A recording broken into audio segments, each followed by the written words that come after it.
ఇక్కడ ఎంతమందికి ఇది మొదటి ఉద్యోగం? చేతి పైకెత్త. మొదటి ఉద్యోగం చేతులు పైకెత్తి ఉంచండి. ఓకే, చేతులు ఉంచండి. రెండోదో మూడో ఉద్యోగం అయితే చేతులు పైకెత్తండి. మొదటి ఉద్యోగం కానోళ్ళు చేతులు పైకెత్తండి. ఎక్స్పీరియన్స్.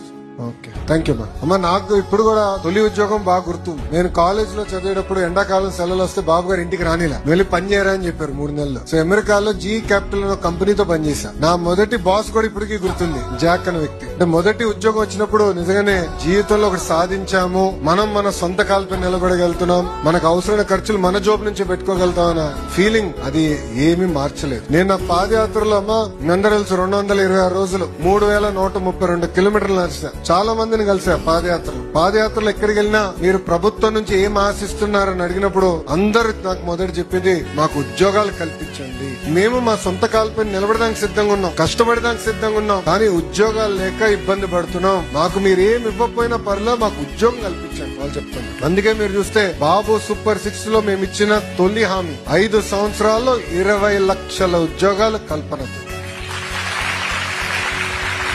మిగతాయన్ని మీకే బాగా తెలుసు నాకన్నా.